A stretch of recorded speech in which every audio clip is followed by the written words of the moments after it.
Bonsoir, quelle joie de vous retrouver. Et aujourd'hui, ce n'est pas un QCM comme les autres, c'est la grande finale du mois de mars. Mes 3 candidats qui se sont affrontés depuis le début du mois sont là, très présents et ont envie de gagner. Mais surtout, ils sont dans une bonne ambiance car ils veulent jouer dans la foi et la bonne humeur.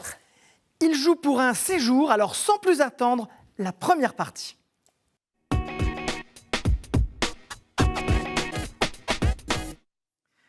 Comme je vous le disais, 3 candidats et pas n'importe lesquels, les meilleurs du mois de mars.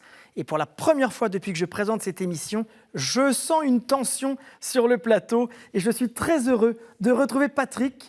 Bonsoir Patrick. Bonsoir. Nous nous sommes vus il y a 3 semaines. Oui. Vous avez gagné, non pas haut la main, mais vous avez gagné quand même très largement la partie. Qu'est-ce qui s'est passé dans votre tête et depuis 3 semaines ? Je me prépare psychologiquement à la finale. D'accord. Nous y sommes. Je ne vais pas vous faire perdre plus de temps, je vous sens très concentré.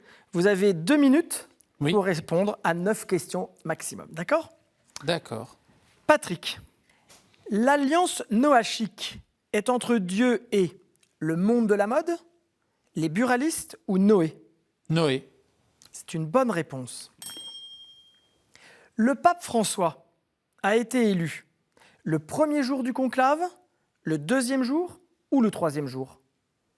Le premier jour ? Et non, il a été élu le 2e jour. De quel instrument usaient les astronomes et les navigateurs pour prendre les hauteurs ou les distances par la méthode des angles ? Du tuyau de Moïse, du bâton de Jacob ou la lunule de Noé ? Le tuyau de Moïse ? Il s'agit du bâton de Jacob. Quelle est la couleur liturgique le vendredi saint ? Le violet, le rouge ou le rose ? Le violet ? Eh bien non, Patrick, c'est le rouge, la couleur du sang versé, du martyr. Combien de cardinaux électeurs ont participé au conclave de mars 2013 ? 125, 119 ou 115 ? 119 ? Vous voyez, un peu grand, c'est 115. Que signifie le mot érémos ? D'où provient le mot ermite ? Abandon, désert ou décrépitude ? Désert. Excellente réponse, Patrick. Vous marquez un 2e point. Qu'est-ce que la débrédinoire de Saint-Menou, dans lequel les simples d'esprit sont censés passer la tête afin de recouvrer la santé mentale ? Un cerveau sacré, le crâne du saint ou un sarcophage ? Un sarcophage. Bonne réponse.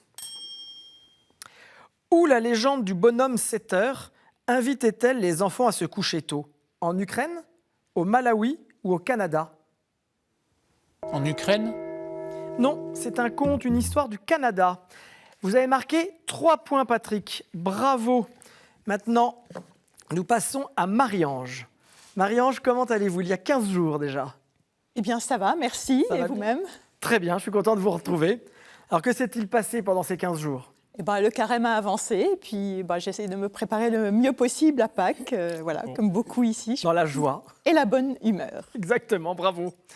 Alors, dans la bonne humeur, je vais vous poser 9 questions, enfin au maximum 9. La première question. Comment se nomme la chambre souvent dépouillée où loge un moine ou une moniale ? La cellule, l'alvéole ou le mitard ? La cellule. C'est effectivement la cellule. Il y a dans le Pentateuque, Genèse, Exode, Nombre, Deutéronome et Ecclésiaste, Chronique ou Lévitique ? Lévitique. C'est une bonne réponse. Avec ceux de Rome, Antioche et Jérusalem, quel 4e évêque bénéficia d'un privilège d'honneur lors du premier concile en 325 ? Constantinople, Nicée et Alexandrie ? Constantinople. Bien non, c'était Alexandrie. Traditionnellement, les cierges utilisés pour entourer la croix le vendredi saint étaient ceux de Noël, en cire jaunie ou fabriqués à Rome ? Fabriqué à Rome. Non, ils sont en cire jaunie. Quel grand tamis pour séparer le grain de la balle est cité notamment par Luc ? Le crible, La broyeuse ou la trieuse? Le crible. Exactement, d'où l'expression « passer au crible ». Quel discours incompris de Benoît XVI sur foi et raison, foi et violence, suscita des protestations dans le monde islamique? Celui de Westminster, New York ou Ratisbonne? Ratisbonne. C'est Ratisbonne. Quel apôtre demande à Jésus « Pourquoi te découvres-tu à nous et non pas au monde ?» Nathanaël, Jean ou l'apôtre Jude Thaddée? Jude Thaddée. Exactement, c'est Jude Thaddée. À quelle mythologie appartiennent Pangu, Ventshandiyun, Yalunwang et Mazu? Taoïste, slave ou hindou? Taoïste. C'est le hasard? Oui. Écoutez, bravo, taoïste. Vous marquez 6 points. Marie-Ange, Patrick, vous avez 3 points. Et Monique, que j'ai quittée la semaine dernière. Bonsoir Monique. Bonsoir Frédéric. Oh, ben je sais pas. Ça fait qu'un jour vous voulez m'appeler Frédéric. Jérémy. Allez, allons-y pour Frédéric. Pardonnez-moi. Il n'y a aucun problème. Monique, je ne vous pose pas trop de questions parce que je sais que vous êtes un petit peu tendus. Nous allons commencer tous les deux avec cette première question. La lampe rouge qui indique la présence réelle brille à côté de la cathèdre, de la croix ou du tabernacle? Le tabernacle. Effectivement, elle signale la présence réelle du corps du Christ. Combien environ y avait-il d'évêchés en Gaule en l'an 300? Aucun, environ 25, environ 150. Environ 25. C'est une bonne réponse, mais pour avoir les points, je voudrais que vous me les citiez. Qui est rédacteur en chef, chargé des religions au Figaro depuis 2008, après 10 ans à la Croix comme chef du service religion? Jean-Marie Guénois, Isabelle de Golemin ou Robert Migliorini? Jean-Marie Guénois. Bonne réponse. Laquelle ne fait pas partie des 7 villes auxquelles s'adresse Jean dans l'Apocalypse? Laodicée, Philadelphie ou Antioche? Antioche. Excellente réponse, Antioche. Comment nomme-t-on la partie de la théologie dont l'objet est la défense du christianisme? Géminitique, apologétique ou arionnogétique? Apologétique. Bonne réponse, et vous êtes meilleur que moi pour la prononciation.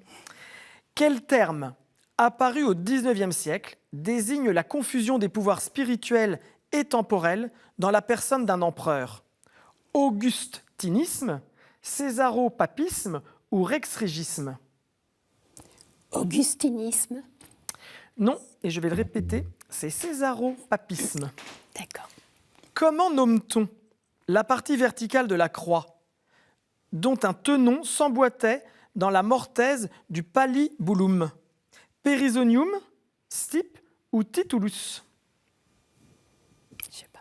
Stipes. Stipes, merci de me corriger. Stipes. Vous avez marqué 6 points, Monique, comme Marie-Ange, et Patrick a 3 points. Je vais donc vous départager. Très bien. Vous êtes prête? Oui. Combien voit-on de clés sur le blason du Vatican? 2. Marie-Ange, effectivement, il y a 2 clés sur le blason du Vatican. Vous êtes 3 candidats très bons. On sent que vous voulez gagner. Marie-Ange, vous avez 7 points, Monique 6 points et Patrick 3 points. Il est galant quand même, hein. Vous allez donc toutes les deux choisir les thématiques de la deuxième manche. Marie-Ange, vous allez en choisir 2 et Monique, vous en choisissez 1. C'est parti pour la deuxième manche.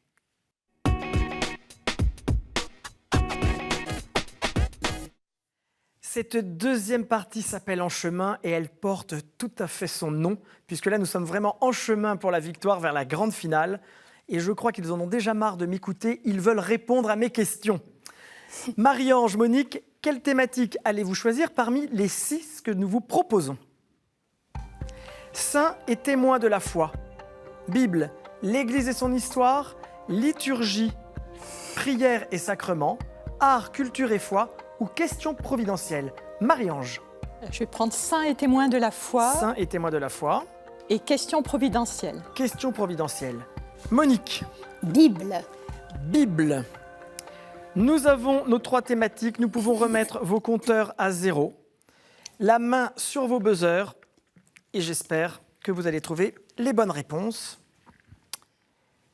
Nous commençons avec la première thématique, saints et témoins de la foi.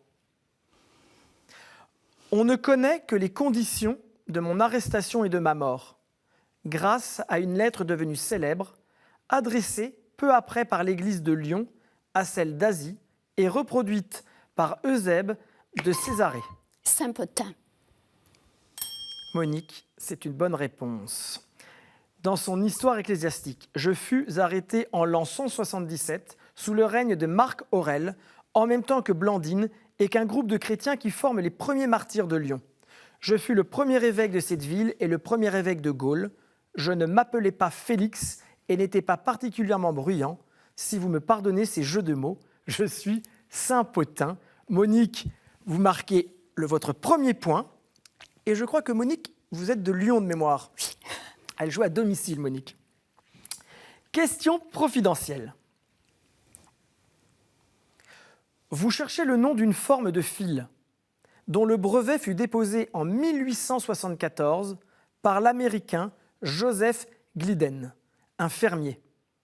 Ce fil a donné son surnom à un séminaire créé en 1945. Séminaire des Barbelés.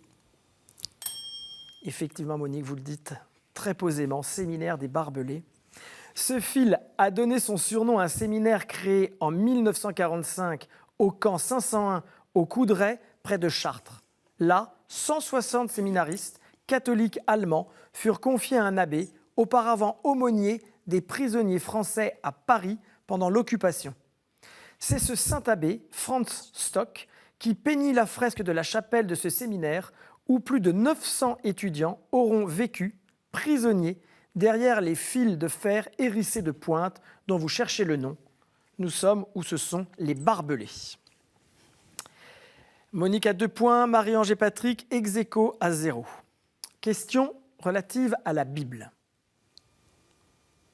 Saint Christophe de Lucie peut être considéré comme l'un d'entre nous. Dans la Bible, plusieurs d'entre nous sont de la lignée de Rapha. Le premier livre des Chroniques raconte également que parmi les 30 guerriers de David qui combattaient les Philistins à Bethléem, Benaïa abattit l'un d'entre eux, nous, appelé l'Égyptien, qui avait en main une lance aussi grosse que le rouleau d'un métier à tisser. Les plus impressionnants d'entre nous étaient les Anakites, que le Deutéronome et Josué citent beaucoup. Le plus connu est certainement Goliath. Les Philistins. Ce ne sont pas les Philistins. Goliath. Géants, les géants. Bravo Marie-Ange. Il s'agit des géants. Ouh. Même moi, j'ai une boule au ventre. Oui, c'est sûr. Sinon, j'aurais dit Félix. On continue avec une question saint et témoin de la foi. Vous cherchez un peuple dont sont issus de nombreux saints. On compte parmi eux le premier évêque d'Embrun, nommé Marcellin, et les évêques de Digne, Vincent et Domnin. Tous avaient débarqué en Italie au IVe siècle pour venir participer au concile qui jugea les donatistes, puis avait prêché d'un côté et de l'autre des Alpes. Les papes, Gélas Ier et Victor Ier, venaient aussi du sud et appartenaient au peuple que vous cherchez. C'était aussi le cas d'Arius, que l'on ne compte pas parmi les saints, de Donatus, de Cyprien, de Carthage et de Cassien de Tingis, et bien sûr d'Augustin d'Hippone. Marie-Ange ? L'Algérie. Ce n'est pas l'Algérie. La Tunisie. Ce n'est pas la Tunisie. Ce peuple, Les Vandales? ce ne sont pas les Vandales. On est tous les Ce peuple a porté différents noms, Libyens, Masis, Maures, Numides, Gétules, Garamantes, et se nomme lui-même Amazique. Il s'agit des Berbères. Ah oui, c'est vrai. Question providentielle. Nous avons une importance capitale dans les régions bibliques. Nous y étions autrefois fermé par une bâche ou une pierre qu'il fallait rouler. Les puits. Bravo Patrick, il s'agit des puits. Tandis qu'il se rendait chez Laban, Jacob trouva l'un de nous dans la campagne, près duquel étaient couchés 3 troupeaux de petits bétail. C'est près d'un arbre que le vieux serviteur d'Abraham vint chercher une épouse pour Isaac et trouva Rebecca avec sa cruche sur l'épaule. Celle-ci ne refusa pas de lui donner de l'eau, pas plus que la femme de Samarie n'en refusa à Jésus, mais lui donna à boire d'une autre source. Il s'agit des puits. Patrick et Marie-Ange, vous avez chacun 1 point, Monique 2 points. Nous passons à une question sur la Bible. 60 ou 160 stades? Quelle est la distance qui me sépare de Jérusalem? Les manuscrits anciens de l'évangile de Luc. Emmaüs? Marie-Ange, bravo. J'ai à peine le temps de commencer. C'est Emmaüs, bravo. Les manuscrits anciens de l'évangile de Luc, qui sont parvenus jusqu'à nous, indiquent la distance de 60 stades, mais les manuscrits onciaux, ainsi que les anciens lectionnaires, les manuscrits en araméen, en géorgien et en arménien, mentionnent la distance de 160 stades. Cette incertitude m'a fait identifier par les franciscains de Terre Sainte à El-Kébé et par d'autres à Nicopolis et Abougos. Dans tous ces endroits, on fait mémoire du lieu où le Seigneur est apparu ressuscité à Cléophas et s'est fait reconnaître à la fraction du pain. Il s'agit d'Emmaüs. Bravo, c'est terminé. Marie-Ange, vous avez 2 points, Monique 2 points et Patrick 1 point. Donc, nos 2 finalistes sont Marie-Ange et Monique. Patrick, vous n'avez pas démérité. Regardez le cadeau qui est le vôtre. Les éditions Place des Victoires sont heureuses de vous offrir ce très bel ouvrage illustré sur l'art de France de la Renaissance au siècle des Lumières. Merci. Je vous en prie, Patrick, mais peut-être que comme Patrick, vous voulez me rejoindre sur le plateau. C'est très simple depuis chez vous. Répondez à la question suivante. Mère de l'empereur Constantin, quelle impératrice retrouva la Sainte Croix? Vous avez la bonne réponse, il faut nous l'envoyer avec votre numéro de téléphone à qcm@ktotv.com. Je compte sur vous, à très bientôt. Patrick, vous avez été un fabuleux candidat, mais là, la jante féminine, malheureusement, ne vous a pas laissé une place pour la grande finale. Je voudrais savoir ce que vous en pensez de ce parcours chez nous au mois de mars. Je suis très content d'être arrivé à ce niveau-là tout de même et je souhaite bonne chance à mes 2 concurrentes. Patrick, merci beaucoup, bon retour et à très bientôt. Nous allons nous retrouver à la grande finale avec Marie-Ange et Monique et je pense que ça va valoir le coup.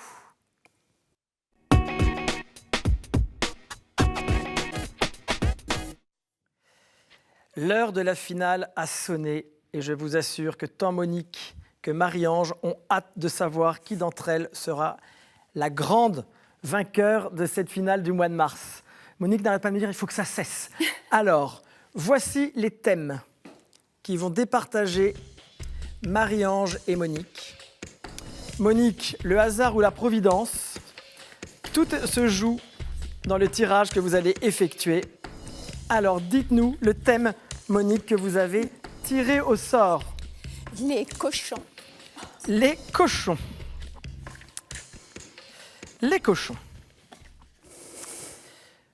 Vous pouvez poser votre carte. La première qui marque 4 points à gagner. Mesdames, j'ai hâte de savoir qui d'entre vous va gagner cette finale. Les cochons. Vous êtes prêtes?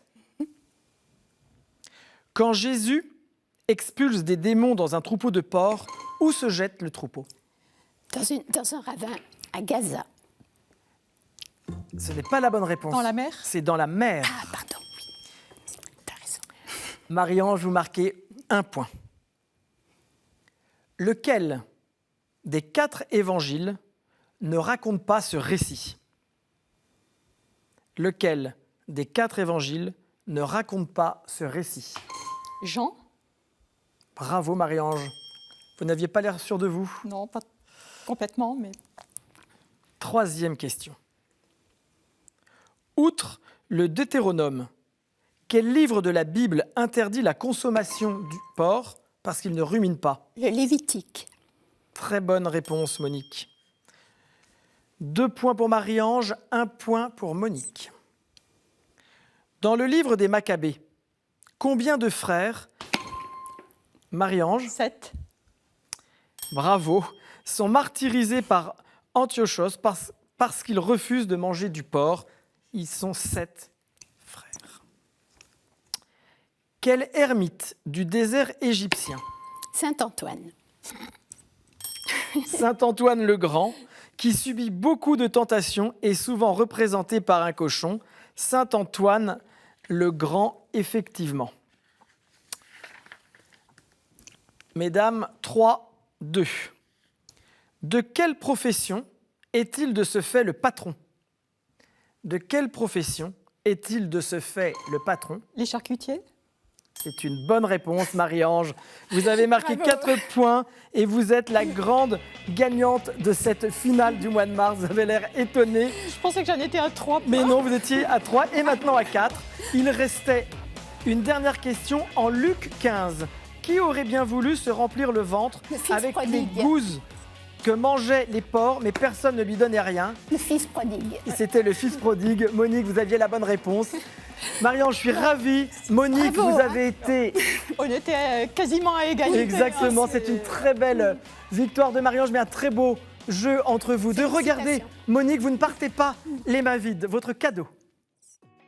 La maison Anka est heureuse de vous offrir une médaille en or d'une valeur de 150 €. Monique, bravo, vous avez gagné une médaille en or. Après ce très joli parcours tout au long du mois de mars, vous pouvez être fiers de vous. Vous allez rentrer Merci. chez vous fatigué à Lyon, mais je crois que vous avez passé un bon moment avec nous. Très bon moment. Merci beaucoup. Bon, bah écoutez, c'était très chouette. Et vous, Marie-Ange, bravo. Merci. Vous avez gagné aussi un très beau cadeau. Vous avez combattu vraiment dans la gentillesse et la sérénité. Regardez votre cadeau aussi. Ce mois-ci, le Mont Saint-Odile a le plaisir de vous offrir un séjour de 2 nuits pour 2 personnes dans ce célèbre sanctuaire au lieu de l'Alsace. Êtes-vous déjà allé dans ce sanctuaire? Il y a très longtemps. J'y étais de passage, mais je n'y ai jamais dormi, donc je serai. Vous allez pouvoir très passer heureuse. un week-end avec Voilà. sans doute votre mari. Exactement. C'est un Avec joli Jean-Charles. cadeau. Vous allez rentrer avec Jean-Charles, c'est ça? Oui, exactement. On ne le connaît pas, mais Jean-Charles, je vous salue. Vous pouvez être fier de Marie-Ange. Est-ce que vous avez un dernier message à passer? Eh bien, j'aimerais, puisque paraît-il, vous êtes très regardé en Afrique, j'aimerais saluer 2 amies africaines, Véronique et puis Aminata, et lui dire particulièrement que je prie toujours à l'intention qu'elle m'a confiée. Écoutez, c'est très joli, c'est même assez touchant. Merci à vous tous pour votre fidélité. Nous allons nous retrouver avec de nouveaux candidats le mois prochain, la semaine prochaine. Et moi, je suis toujours très heureux, surtout pendant cette semaine. Vous pouvez nous regarder en replay sur ktotv.com. Et comme j'ai l'habitude de vous le dire, faites attention à vous. Au revoir.